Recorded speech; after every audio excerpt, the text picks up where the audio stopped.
Hey guys, this is Noel Lopez from Ecommerce Disruptors with Steven Steers from the Keysan Group. He's actually the president, and super excited to have him here. We were just chatting about how good posture is super important. Want to make sure, got to drop those shoulders back, especially when you're working from home. Otherwise, you're just punching. Oh, absolutely awful. But yes. Before we even get started, Steven, tell us a little bit about yourself. Wow. Where do I start with that? What a loaded question, I know. No, I know it's such a loaded question. Professionally, I'm a sales coach, sales consultant. I work with digital agencies to grow revenue. And in my tenure in doing this, I've worked with around 250 companies through workshops and direct one-on-ones to build sales processes that scale. And then those companies have been from about 13 countries. So I've been super fortunate to have gone to some cool places, talk about sales, and just learn how people look at sales from all over the world. It's a really cool thing because I love people, but there's all these cultural differences. But at the end of the day, people want their problem solved. Absolutely. And it's just learning better ways to actually articulate those problems to help people get the solutions they want. And that's amazing. I mean, like you said, it's taking you all around the world. And one thing I can only imagine, that sales process is so different from, wherever you're at.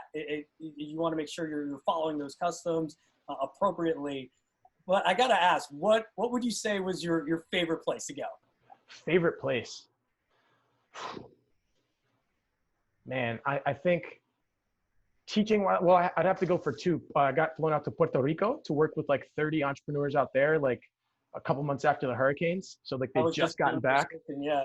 And like those group of people there were so awesome, man. Like it's rare that you get to be around people who are so hungry for knowledge and so grateful when you like spend the extra time. So like this was one of the most exhausted times I ever was on any project I've worked on. Like they booked me in and they announced that I was coming down, and like you could book office hours with this person, whatever. And then I had like 4 people book with me. And then like the day I arrived, like an hour out of the airport, they're like, "Oh, you need to go up and do a presentation." No. So I had it prepared. Like I always have a presentation on deck, right? Like I always got one ready. And then they called in like 60 people and I've never met any of them. And I'm just like, "Hey, this is me. This is what we're going to talk about this week, blah, blah, blah." And then my calendar was full. I'm talking like I met with back-to-back meetings, 15 a day for 3-4 days. And then like people were asking for more time and like, "Hey, can I take you out? I want to talk about this." So went super well. And I was tired, but I think there's some times in your life, in your career, where you're doing the right work. And that was one of those times that I really just, I loved it. And then the other one I would say, it was in Istanbul right before the world took this crazy turn that we're in. And I was working with entrepreneurs there and just hearing about, because that's a different place with customs, right? Like we were mentioning, lots of different ways that they are. And then just learning too, like this is going to be big, especially in e-commerce. Turkey has a lot of textile stuff. So they're going to potentially rise up as an alternative to China within the e-commerce game, which is going to be really interesting to see. So, and people were so friendly, man. Like those two are trips that certainly stand out, and I'm looking forward to more once we get moving again. Yeah, and so Puerto Rico, it sounds like you got to go back. I was actually there before everything happened, surfing. Love it down there. Highly recommend it. Where it's not so much a work trip, but you actually, you get to relax a little bit. But that being said, really today, and I'm sure as you guys have already gotten, Steven is very much a people person, and his background is sales. What we want to chat about is really, marketing and the end of marketing more so, and how sales begins. And I think one thing is, for you, what do you think, marketing should have accomplished for sales to set in and really be positioned to really deliver, and be able to, from there, obviously close whatever deal they're working on?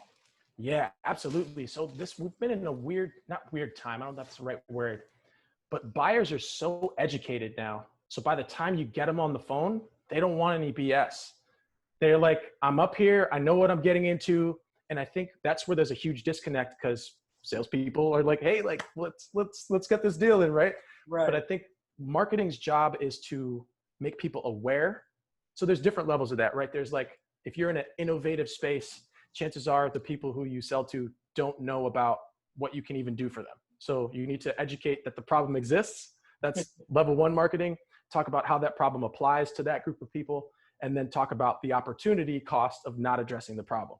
And then once we've agitated that enough, then we could start saying, hey, here's what you should probably be doing. Let's talk about this. And I think if marketing does a really good job of segmenting its funnel for all the stages of awareness that a buyer is going to be at, whether you're buying t-shirts or that are more sustainable or anything else, then you're actually doing your job and not treating your customer like an idiot. You're educating them along the way. And when they do get on the phone with you, then they're prepared to have the conversations that you need. And it's the salesperson's job to just monetize the constraints that need to be removed in the business to reach the outcomes they want. Right. And I think it's that setup that it's key. And brands do it time and time again, where sometimes you're just not putting enough into the awareness, and it's super product focused. And the worst, man. Yeah. It's like, okay, great. I get that you're selling me this, let's say you're selling me a skateboard. Why do I care about that? And it's marketing's job to really develop that story, that awareness. And it's like, okay, this is why, we're a sustainable company. We give back a certain amount of profits, what have you. And it's like, okay, cool. You're not just a skateboard company, you're X, Y, Z, and really building that out. Exactly. And so from shifting that, and once you've got, let's say that story established, you've got that really fleshed out, oftentimes, and it's funny, and I'm sure you've heard this question, is a measure of a salesperson, and what they can do. You hear that question, sell me this pen.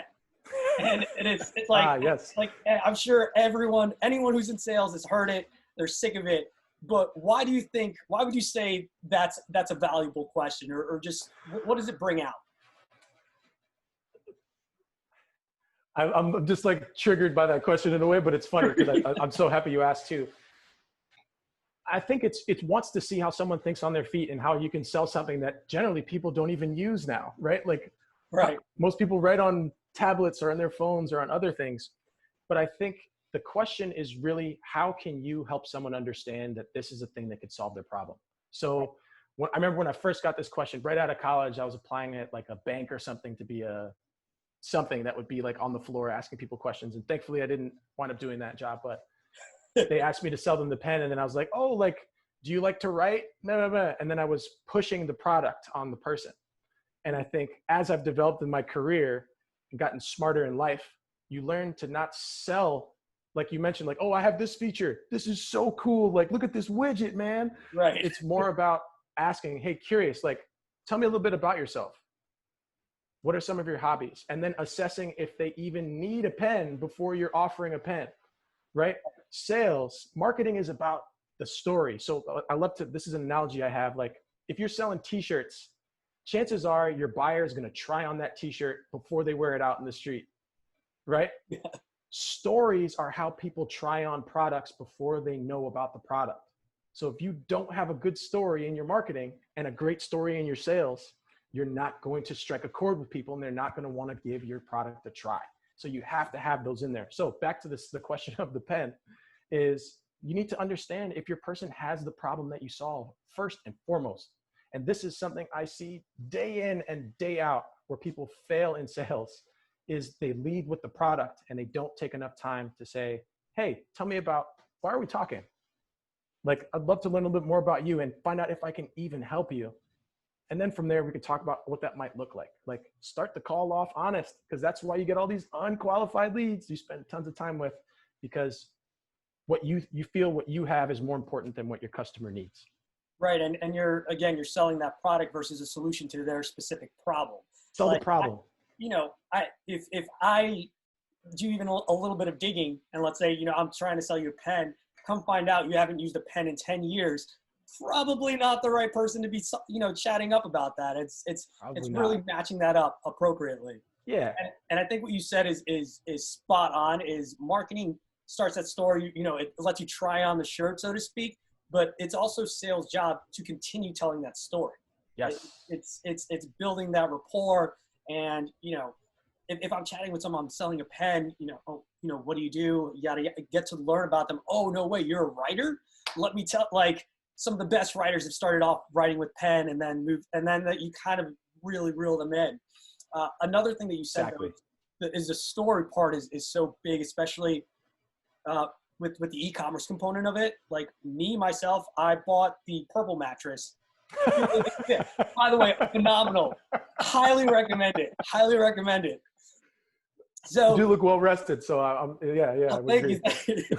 So yeah, highly recommend it if you haven't checked it out. But I bought it, it was a combination of their marketing, which tells a great story. It's spot on, and then even just a recommendation, and from a friend, and it's kind of compounding all of that together and really ultimately delivering that story, like you said. And it expands to so much more. With workshops that you've done, you're not only selling, but you're selling yourself, your brand, and I think that's huge. So one question that I would have for you is, what would you say makes a really successful salesperson? You're going to get different answers from lots of people on this. But for me, I think an actual desire to help people.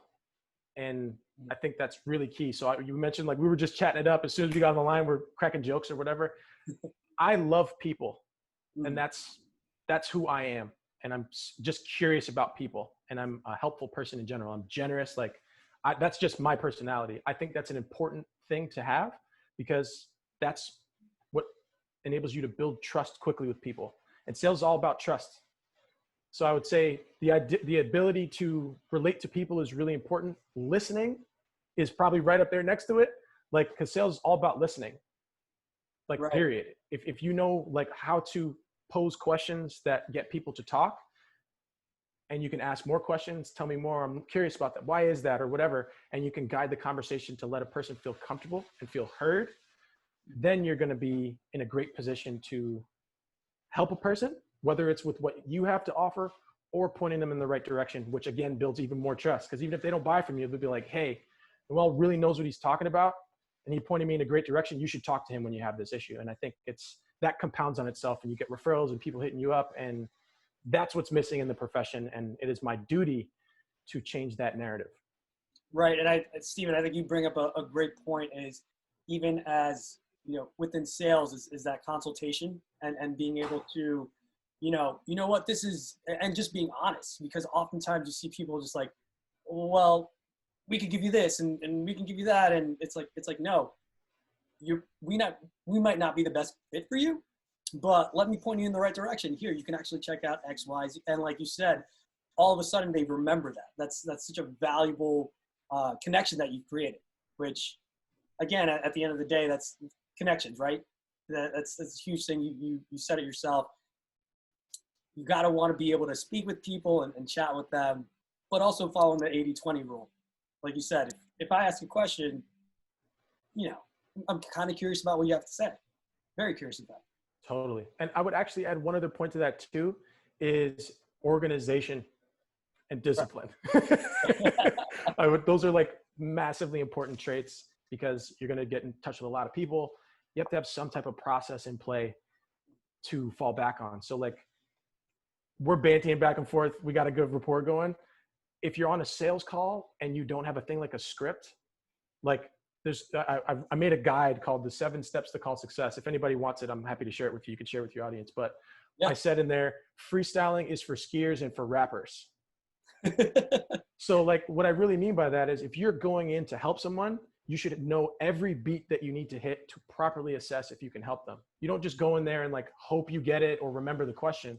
Like, you have a job to do. So being organized and clear about that allows you to make sure you're getting everything that you can out of the call, and giving the person you're talking to the chance to get the most out of the call, whether you work together or not. And that saves lots of time on the back end for opportunities that arise.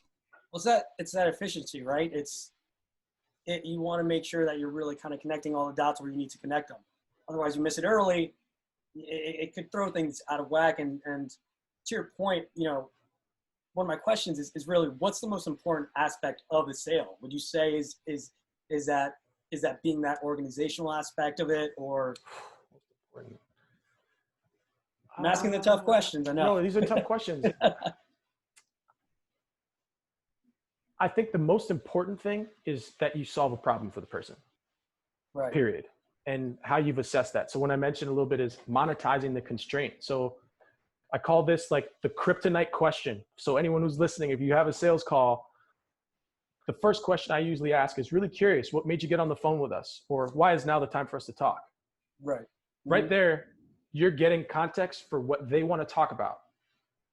And that is like the equivalent of having your textbook out when we use textbooks for your test, right? That gives you a clear answer of knowing if there's even, you could stop the call right there if it's not a right thing. Like, oh, we're just perusing here and we want to learn if we should build your product.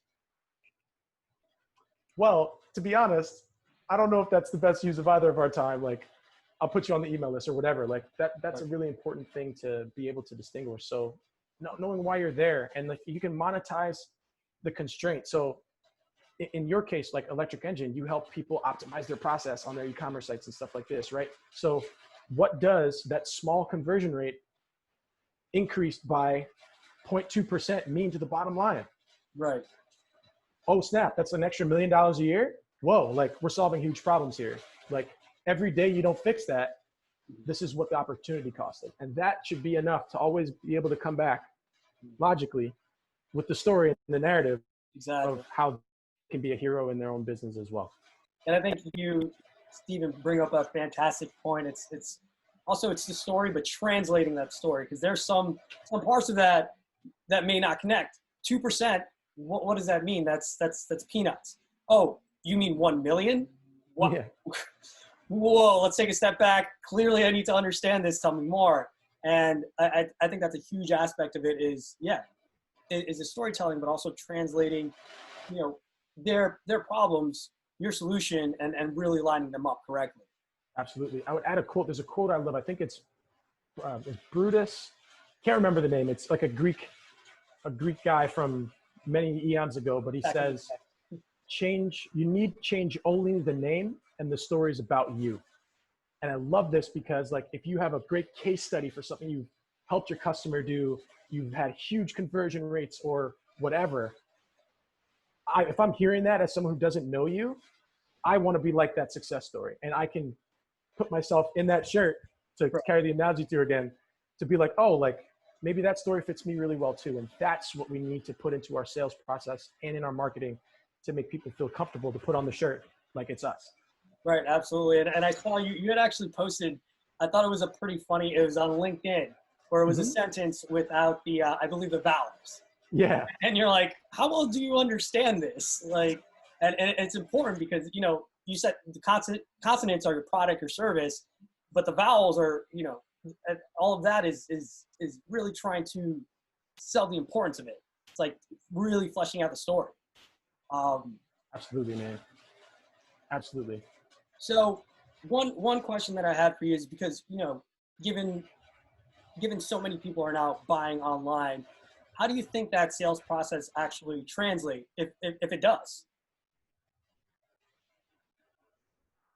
Well, what are we selling online? Right? Yeah. There's so many things we could sell.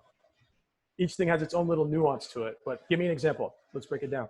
So let's say hypothetically, and we did this in one of our webinar series. Great. We set up a store for quarantine mugs. So we're just selling mugs. So if I'm selling that, does the sales process become way more reliant on marketing? It's since you don't have that, necessarily that one-to-one. And how would you, recommend to anyone who is selling online to try and build that into their process? Yeah. So for a thing like a mug, unless there's some completely special way that maybe it hovers over the table and like it helps diminish quarantine or does something crazy like that. It's a pretty common thing. So you're going to have a strong narrative around why that cup's better, why it helps with the aroma of the tea you drink, which helps you feel transported to a brand new place outside of your home, maybe back to your living room or something. I think like your narrative around that is going to be massively important to get people excited about the product. Platform you're probably going to want to use is an Instagram or a Facebook where people can see it and see the story of, oh, like I'm going for a meeting in my living room. Like you want to really like drive home the kitschiness of what that looks like. So I would say the sales process there is one of lots of stories, lots of cool pictures, enabling me as your buyer to envision myself using that mug and getting the feeling that you want me to have? Because a cup isn't exceptional. The story behind the cup is what makes it exceptional. And I think you need to push that really heavily. It's also not a thing I would need to get anyone on a phone for, I don't think, because the price point and that type of stuff. But your narrative around the cup and why it's great and important and fun, that's going to be the best part of your sales process. And informing people about that as early and as often as possible should help you see some good conversions. And so that definitely, so I think you brought up a good point is, you know, for the e-commerce aspect, do you really need to get someone on the phone? It's that narrative. Like it's super vital is, okay, let's make sure why this cup again, out of any other cup. And maybe it's not even the features. Sometimes it's if it hovers great, if not, but it's that whole background story to it. So yeah, I guess one last question that I would have for you, and in terms of just sales overall, what would be your biggest recommendation to someone who's really, you know, trying to just continue to grow themselves as a salesperson, and even as a storyteller to a certain degree, like we've said throughout this podcast? Ooh, yeah, that's some good questions, brother. That's some really good questions. I think the most important thing for growth in anything is a solid routine. Right. So for me specifically, I have a really long morning routine. It's literally 2 hours every morning that I do my stuff. I get up really early and I make sure that I'm focused. Mm-hmm. And this is the type of stuff that allows you to be focused because you've taken care of your mind and you can completely drop in to what it is that you have going on. And like your customers will appreciate that. That's number one. So I think a routine allows you to be self-reflective enough, because in sales, like I have this letter R in my kitchen. This is like my home office. And I have it there because sales is about rejection. So if I've made it a centerpiece of my room, what's the worst somebody could say to me? What? No, right? Like it's part of my lifestyle now. Like literally, I look at it every day. So I think having that routine and understanding that you can surmount any obstacle if you continue to invest in building the habits that a successful person has, it will turn over in time and help you get to exactly what you want. You just have to be patient with it and consistent. So that's what I would say is the biggest thing. Right. And I think you're right. It's compounding all of that, right? Those habits, growing them, you know, you don't wake up all of a sudden and you're like, oh, I'm waking up at 5:30 a.m. Why? It's like, okay, what do I want to do with that extra time, or 6 a.m., what have you? And it's creating that routine, whether or not you want to wake up, do some yoga, have some time to read, what have you. And once you get in that routine, you really begin to grow that routine, so to speak, and enjoy it. Also, exactly. I think for everyone listening, clearly you've got to get a massive R in your room. Title. Super important. I know I'll be buying one. That'll be our next store. We'll partner on that one. Big R's for the room. Exactly. Boom. This is an industry. So you heard it here first. That's amazing. Steven, so just to wrap it up, thank you so much. Really appreciate you taking some time out today. Thank you for having me. This is fun. Pleasure. I'm sure this won't be, this is the first time. I'm sure this won't be the last time. For everyone listening out there, Steven actually has his own podcast. I urge you guys to check it out. It's fantastic. And just to let everyone know, he is on every platform. Just you want to look up at Steven Steers _ and check him out. Follow him. Puts out fantastic content. Thank you. For us, thanks for everyone for tuning in to Ecommerce Disruptors. We're Electric Engine. Check us out again, electricengine.com, ENJIN, Twitter, Facebook, what have you. And Steven, before wrapping it up, any last words? Success comes in cans, not in cannots. I like it. All right. No, I think that's right. Also, I immediately thought like supermarket because it's been so long since I've been doing Instacart. It's terrible, absolutely awful. But thanks again, everyone, for tuning in. Really appreciate it. And make sure to tune in for our next episode. Thanks, everyone. Thanks again for having me. Take care, everyone.